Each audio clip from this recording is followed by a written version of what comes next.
आज आपण बघणार आहोत तिसऱ्या किंवा शिंपल्या हे घरच्या घरी साफ कसे करावेत।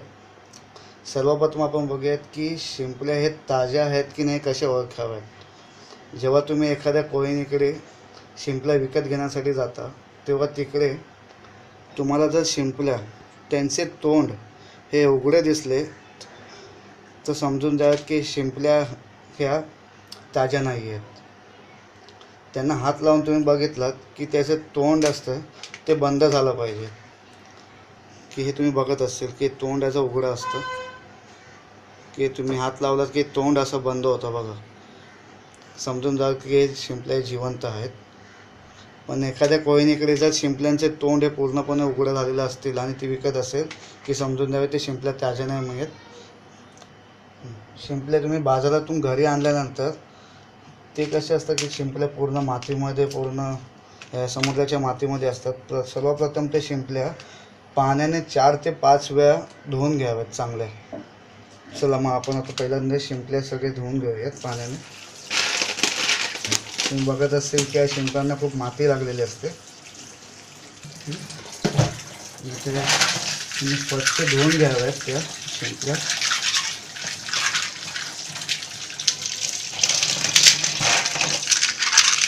जेवढी सुद्धा माती लागलेली असते ती सगळी माती तुम्ही काढून घ्यावी।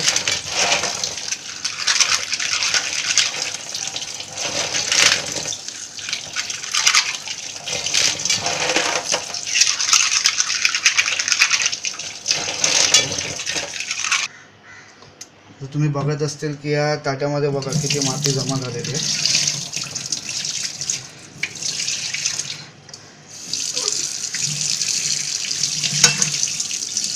मी आता पुन्हा आहे शिंपल्या पुन्हा एकदा धुवून घेतो, पुन्हा दुसऱ्यांदा मी या पाण्याने धुवून घेतो। तुम्ही असे 3 ते 4 वेळा पाण्यामध्ये शिंपल्या पूर्ण स्वच्छ धुवून घ्यावे, तेव्हा त्यातली माती पूर्णपणे निघून जाईल।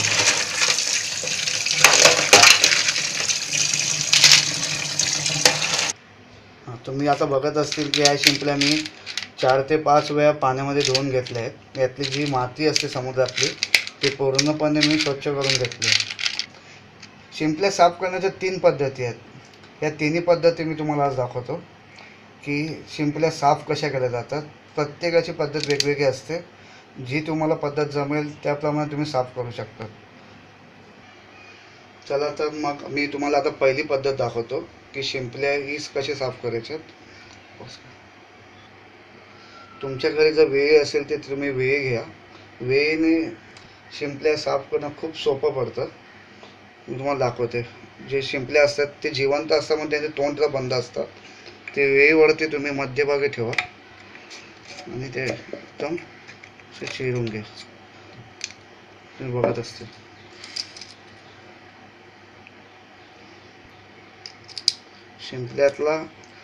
शिंपल्याचा एक भाग असतो तो ठेवायचा आणि दुसरा खाली भाग असतो तो तुम्ही टाकू शकता।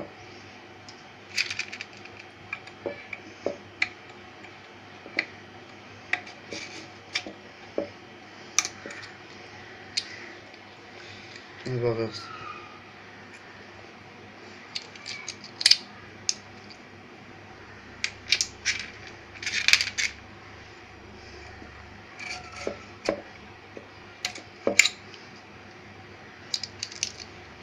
शिंपल्याच्या आतलं म्हणजे जे अंगातलं पाणी असते ते सुद्धा तुम्ही घ्यावं,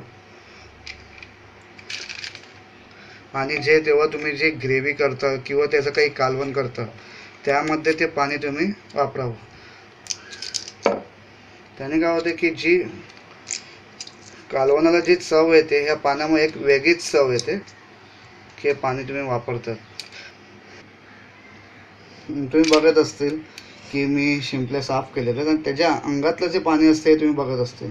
हे जेव्हा तुम्ही सर्व शिंपल्या साफ करतील ह्यातलं जे काही पाणी असेल ते जमा होतं आणि हे पाणी तुम्ही शिंपल्या बनवण्यासाठी जेव्हा काही तुम्ही करता त्यामध्ये हे त्याचा वापर करू शकता। ही झाली आपली पहिली पद्धत। आता आपण दुसऱ्या पद्धतीने शिंपल्या साफ कशा करायचे ते बघूयात। आता आपण बघतोय दुसरी पद्धत शिंपल्या साफ करण्याची। तुम्ही एका टोपामध्ये शिंपला घ्या आणि शिंपल्या जेवढे बुडतील तेवढं तुम्ही त्यामध्ये पाणी घ्या आणि हे पाणी तुम्ही 10 ते 15 मिनटं उकळून घ्या. हे शिंपल्या तुम्ही वाफवून घ्या. काय झालं की गरम पाणी झालं की शिंपल्या वाफायला लागल्यात की शिंपल्यांचं तोंड आहे ते आपोआप उघडलं जातं आणि तुम्हाला त्या पद्धतीने शिंपल्या तुम्ही बघत असेल की त्यांच्या आतलं घर आहे ते तुम्ही तुमच्या कागदाने यूज करू की आपले शिंपल्या झाली दुसरी वापरले गेलेले आहेत. आपण आता गॅस बंद करूयात. शिंपल्यांचे तोंड हे पूर्णपणे उघडले गेलेले आहेत.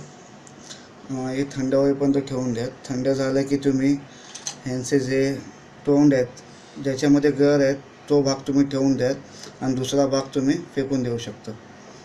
ही झाली आपली दुसरी पद्धत. ही सुद्धा एक सोपी पद्धत आहे, पण ह्यामध्ये काय होतं की जे शिवल्यांचं अंगाचं पाणी असतं ते आपल्याला मिळत नाहीत. आणि या सोप्या पद्धतीने जर तुम्ही जेवण बनवताना तुम्हाला खूप घाई असेल तेव्हा ही पद्धत तुम्ही यूज करू शकता.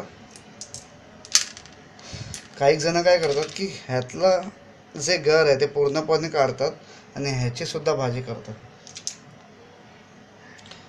तुम्हाला जे सोयीस्कर पडेल ते तुम्ही करू शकता. बघा, ह्यातलं सुद्धा गर काढता येतं आणि हे सुद्धा तुम्ही करू शकता. पण काही जण एक शिंपी ठेवतात आणि एक शिंपी टाकून देतात. असे दोन्ही पद्धतीने तुम्हाला जसं जमेल तसं तुम्ही करू शकता. आता तुम्ही बघताय तिसरी पद्धत. शिंपल्या हे एका डब्यामध्ये तुम्ही घ्या. तुमचे जेवढ्या डब्यामध्ये बसतील तेवढ्या शिंपल्या घ्या. तो डबा पूर्णपणे एअरटाईट करा आणि हा डबा तुम्ही डीप फ्रीजरमध्ये ठेवून द्या. 4-5 तासानंतर हा मी शिवल्यांचा डबा डीप फ्रीजरमधून बाहेर काढलेला आहे आणि आता ह्या शिवल्या आपल्या रूम टेम्परेचर येईपर्यंत आपण थांबूयात. आपलं आता या शिवल्या रूम टेम्परेचरला आल्यात. तुम्ही बघत असतील की शिंपल्यांचे तोंड हे उघडले गेले आहेत. बघा, तुम्ही आता इझिली शिंपल्या साफ करू शकता.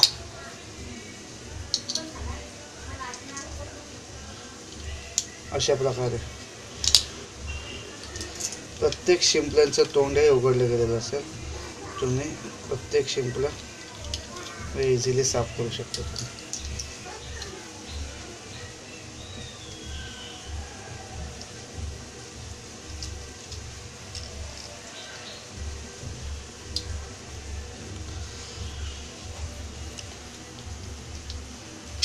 अशा प्रकारे तुम्ही तिन्ही पद्धतीने हे शिंपले साफ करू शकता.